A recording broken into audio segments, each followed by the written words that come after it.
नमस्कार। मैं सावित्री यादव यस के क्राइम सफर में आप सभी का स्वागत करती हूँ। उम्मीद है यस के क्राइम सफर की सारी फैमिली अच्छी होगी, अपना ख्याल रख रही होगी।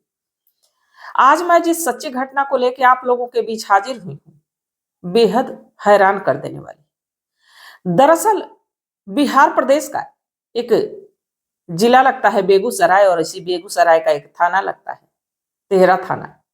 और इसी थाना क्षेत्र का एक छोटा सा गांव रानी टोल, इसी रानी टोल का रहने वाला दिलीप कुमार पाठक, जिसकी उम्र 34 साल, पत्नी काजल उर्फ कंचन जिसकी उम्र 30 साल, और इन दोनों परिवार में एक लाडला चहेता बेटा जिसका नाम अंश होता है। अंश की उम्र 10 साल। एक हंसता खेलता परिवार होता है। जो दिलीप कुमार पाठक है, ये मूल रूप से समस्तीपुर के रहने वाला होता है और ये प्रॉपर्टी डीलिंग का काम करता है, जिससे कि अपने परिवार का गुजर बसर करता है। और इस प्रॉपर्टी डीलिंग में ढेरों रुपए लगाया रहता है, पर किसी कारणवश इसका ये जो बिजनेस है थोड़ा ठप पड़ जाता है, सारे पैसे फंस जाते हैं और ये दर दर की ठोकर खाने लगता है, एक एक पैसे के लिए मोहताज हो जाता है।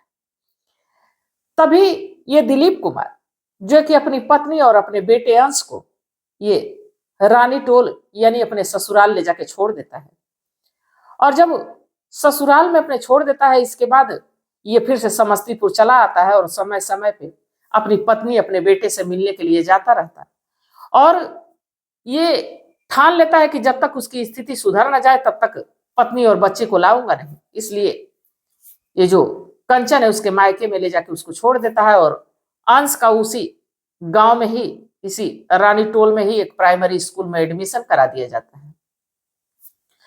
अब बच्चा इधर पढ़ रहा है और जब भी फुर्सत मिलती तो ये जो दिलीप है अपनी पत्नी से, अपने बच्चे से मिलने के लिए रानी टोल आया करता है। अब ये 9 सितंबर को रानी टोल पहुंचता है और अपनी पत्नी और अपने बच्चे से मिलता है, कुछ देर उनसे बातचीत करता है। इसके बाद कहता है कि दरअसल मैं चौरा बाजार जा रहा हूँ और चौरा बाजार से कुछ सामान लेके तुरंत मैं वापस आ रहा हूँ। शाम के लगभग 6 बज रहे होते हैं। अपनी पत्नी कंचन से ऐसा कहता है, बाइक लेता है और लेके चौरा बाजार चला जाता है। बाकी जैसे ही शाम के लगभग 7:30 से 8 बजने लगते हैं तो कंचन, जो कि अपने पति के नंबर पे यानी दिलीप कुमार के नंबर पे फोन करती, बाकी फोन स्विच ऑफ आता है। सोचती है थोड़ा और इंतजार कर लूं, इसके बाद थोड़ा और इंतजार करती है। अब इंतजार करते करते लगभग 10 बज जाते हैं। सोचती है कि अब हो सके कहीं से आ जाए, कहीं किसी दोस्त मित्र के यहाँ चले गए होंगे या किसी हो सके बिजनेस पार्टनर के यहाँ चले गए होंगे। अब तमाम तरह की बात सुन के सोच के कंचन थोड़ी परेशान होती। अब लगभग रात के 11 बज जाते हैं। जब 11 बजते हैं तो जो कंचन है अपने ससुराल समस्तीपुर फोन करती है और अपने देवर विनीत से पूछती है कि क्या भैया वहां आए हैं क्या। तो जो विनीत है वो कहता है कि नहीं भैया तो नहीं आए, क्या हुआ। इसके बाद विनीत भी अपने भैया के नंबर पे यानी दिलीप के नंबर पे लगातार फोन करता है, पर फोन स्विच ऑफ आता है। अब विनीत भी परेशान है। अब सुबह होने का इंतजार करने लगते हैं। जैसे ही सुबह होती है, जो विनीत है अपने भाई के तलाश में कि शाम से उनका फोन नहीं मिल रहा है, घर वापस नहीं है, इसलिए विनीत सुबह सुबह उठता है, अपनी बाइक उठाता है और सीधे रानी टोल के लिए निकलता है। बाकी जैसे ही वो रानी टोल पहुंचता है तब तक उसको एक सूचना मिलती है कि जो बूढ़ी कंटक नदी है उसके किनारे एक व्यक्ति मृत पड़ा है। अब विनीत घर ना जाके गाड़ी उस तरफ घुमा लेता है और वो भी कंटक नदी के किनारे जब पहुंचता है तो देखता है कि वहां सैकड़ों की भीड़ लगी हुई है, वहां लोग तांता लगाए हुए। तभी विनीत नजदीक जाता है और जब उस मरे हुए व्यक्ति को पलटता है तो देखता है कि ये मरने वाला कोई और नहीं बल्कि दिलीप ही है। अब इसी में से कोई पुलिस को फोन करता है। जैसे ही विनीत अपने भाई की शव को देखता है, रोने लगता है, चीखने लगता है। अब इस बात की सूचना जो है कि कंचन को भी दी जाती है।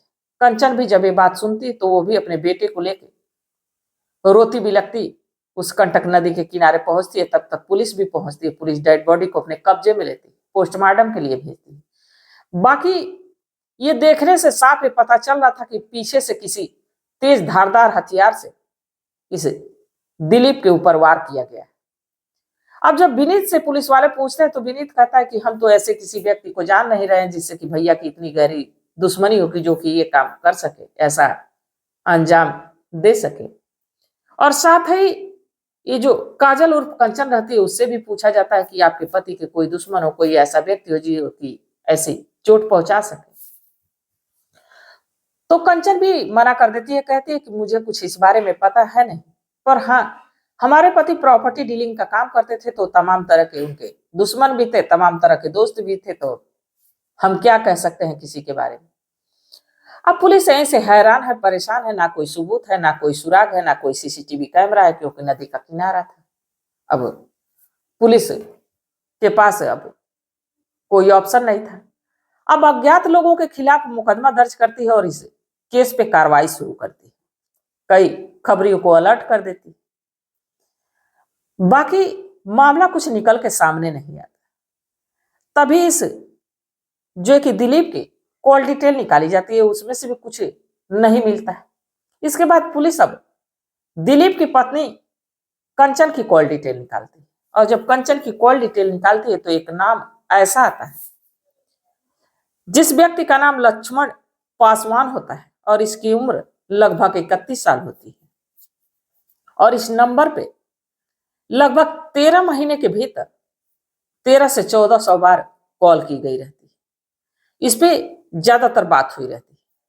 अब जैसे ही लक्ष्मण का नाम आता है, पुलिस वाले इस लक्ष्मण का पता करते हैं तो पता चलता है कि ये भी रानी टोल का ही रहने वाला है। अब इस लक्ष्मण को पुलिस उठाती है और उठा के थाने लाती है, और इसके बाद फिर अब जाती है और कंचन को थाने उठा के लाती है। और जब कंचन थाने आती है, पहले से ही लक्ष्मण को देखती है तो हैरान हो जाती है, वो समझ जाती है कि सारा मामला खुल चुका है, और बिना किसी जोर जबरदस्ती के पूरी कहानी बयां कर देती है। दरअसल ये जो कंचन है, जब इसका पति दिलीप अपने प्रॉपर्टी डीलिंग के काम से परेशान हो गया, शादी के बाद जब इसका एक बेटा हो गया, और जैसे ही ये प्रॉपर्टी डीलिंग का काम शुरू किया, इसमें कुछ ना कुछ अड़चने आती गई, कुछ ना कुछ परेशानी आती गई, सारा पैसा फंसते चला गया। अब एक एक पैसे का मोहताज हो गया दिलीप। जब दिलीप एक एक पैसे का मोहताज हो गया तो अपनी पत्नी से बात किया और कहा कि ऐसा कुछ समय तुम अपने मायके रह लो, इसके बाद जैसे ही मेरा बिजनेस ठीक होता है मैं कुछ और कर लेता हूं, इसके बाद तुम्हें लाऊंगा और अपने बेटे को एक अच्छा भविष्य दूंगा। कंचन को रानी टोल पहुंचा देता है, और जब रानी टोल पहुंचा देता है तो वही जो दिलीप का बेटा है अंश, उसका एडमिशन हो जाता है। और जब एडमिशन हो जाता है एक प्राइमरी स्कूल में, तो पढ़ने में तो ठीक रहता है, पर जो कंचन रहती है ज्यादा पढ़ी लिखी रहती नहीं, इसलिए होमवर्क करवा नहीं पाती। इसलिए एक टीचर रखते हैं जिसका नाम लक्ष्मण पासवान होता है। लक्ष्मण आता और उस बच्चे का होमवर्क कराता, उसको पढ़ाता 1 घंटे, और इसके बाद जाता।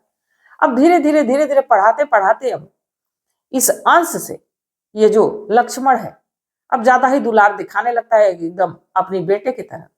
इस बात को देख के कंचन बड़ा खुश होती है। अब यहीं से लक्ष्मण और कंचन की बातचीत शुरू होने लगती है, और ये बातचीत ऐसी होती है कि दोनों एक दूसरे के साथ अब नजदीक होते होते एक दिन शारीरिक संबंध भी बनाते हैं। और जब ये सिलसिला शुरू हुआ तो फिर रुकने का नाम नहीं ले रहा था। धीरे धीरे वक्त गुजरते रहता है, इधर दिलीप की माली हालत सुधरती नहीं, ये अलग परेशान है अपने बिजनेस को लेकर, समय समय पत्नी और बेटे से मिलने आने लगा। बाकी अब जैसे ही कुछ समय गुजरता है तो ये जो अंश है जिसकी उम्र 10 साल है, ये अब इतना तो समझदार हो गया था कि जो ये लक्ष्मण है उसके माँ के करीब जाए तो वो देख के समझ जाता था कि जरूर इनमें कुछ गलत है। अब ये बात अपने पिता दिलीप को बता देता है, और दिलीप जैसे ही ये सुनता है अब अपनी पत्नी पे शक करने लगता है, बार बार अब कहने लगता है कि ऐसा है कि लक्ष्मण को तुम घर ना बुलाओ। अब यही कंचन को भी लग जाता है कि लग रहा है कि दिलीप को शक हो गया, इसलिए इस लक्ष्मण को मना कर देती है। लक्ष्मण जब दिलीप आता तो नहीं आता। अब ये तमाम बातें चलती रहती। बाकी अब दिलीप कुछ ज्यादा ही कंचन के पास आने जाने लगा और कुछ ज्यादा ही कंचन पे नजर रखने लगता है, जिससे कि कंचन दिलीप से मिल नहीं पाती और उधर दिलीप भी अब लक्ष्मण भी अब कंचन से मिल नहीं पाते और इधर दोनों एक दूसरे के लिए बेचैन है। इधर कंचन बेचैन है और इधर लक्ष्मण बेचैन, दोनों परेशान।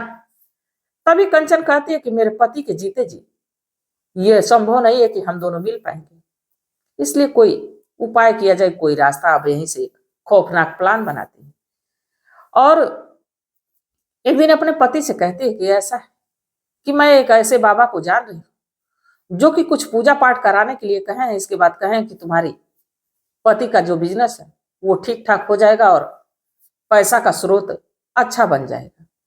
और मैंने कई लोगों का बाबा को देखा है भला करते हुए, तो क्यों ना आप भी पूजा करा लें।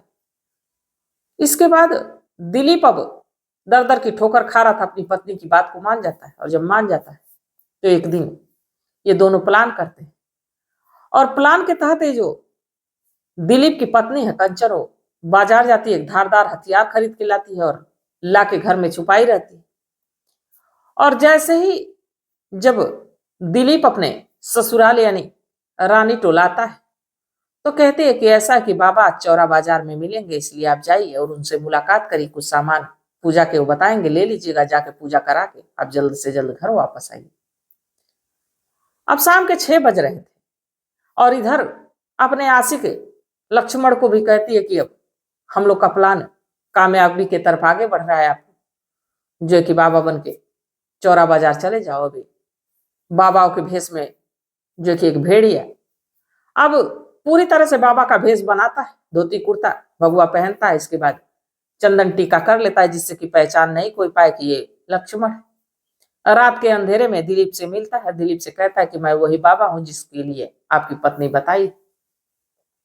उसी के बाइक पे बैठ के जाके कुछ पूजन की सामग्री लेता है, इसके बाद इसी बूढ़ी कंटक नदी के किनारे लेके जाता है, सारा कुछ वहां व्यवस्था होता है, इसके बाद पूजा पाठ शुरू होती है। जैसे ही कुछ वक्त गुजरता है तो जो ये लक्ष्मण है दिलीप से कहता है कि ऐसा है कि अब अंतिम साधना है और इस साधना के बाद आपको 25,000 रुपए भी मिल जाएंगे, तो इसलिए आंख बंद करके और 15 मिनट ध्यान करो भगवान का। अब जो दिलीप है वो आंख बंद करके और जैसे ही मंत्रों का उच्चारण करने लगता है, वैसे ही जो ये लक्ष्मण है पीछे से जाता है और उसी गाड़ी के डिग्गी में से जो धारदार हथियार आता है उसको लेके आता है और ताबड़तोड़ दिलीप के गर्दन पे वार करता है। दिलीप वहीं छटपटा के दम तोड़ देता है। इसके बाद लक्ष्मण उसके मोबाइल फोन को लेता है, स्विच ऑफ करता है और इसके बाद वहां से सीधे कंचन के पास पहुंचता है और इधर कंचन भी उसका इंतजार कर रही होती है। रात के लगभग 11 बज रहे होते हैं। इसके बाद अपनी हवस की आग को ठंडी करती है, इसे लक्ष्मण से शारीरिक संबंध बनाती है। इसके बाद लक्ष्मण चला जाता है। इसके बाद सारा नाटक करती है, अपने देवर विनीत को फोन करती है और कहती है कि तुम्हारे भैया घर नहीं आए क्या, वहां पहुंचे हैं क्या। इस पे विनीत भी परेशान। अब जब कंचन इस बात का खुलासा पुलिस के सामने की तो पुलिस भी हैरान है कि एक पति जो अपने परिवार को खुशियां देने के लिए, सुख देने के लिए जी तोड़ मेहनत कर रहा था, उसी की पत्नी उसके पीठ पीछे एक तो दूसरे व्यक्ति के साथ शारीरिक संबंध बनाई, रिश्ता रखी, नाजायज संबंध बनाई और दूसरा अपने ही पति की जान ले ली। तो इस घटनाक्रम को सुनाने का मेरा उद्देश्य ये नहीं था कि किसी की भावनाओं को ठेस पहुंचाया जाए, किसी को आहत किया जाए, बल्कि बस इसलिए कि लोगों को जागरूक किया जाए, लोगों को सचेत किया जाए। तो इस घटनाक्रम पे आप लोग क्या सोचते हैं, आप लोगों की क्या सलाह है, आप लोगों की क्या राय है, कमेंट सेक्शन में जरूर बताइएगा। तो तब तक आप लोग अपना ख्याल रखिए, अपने परिवार का ख्याल रखिए, बाल बच्चों का ख्याल रखिए। मिलते हैं कल एक नई वीडियो के साथ, तब तक के लिए जय हिंद, जय भारत।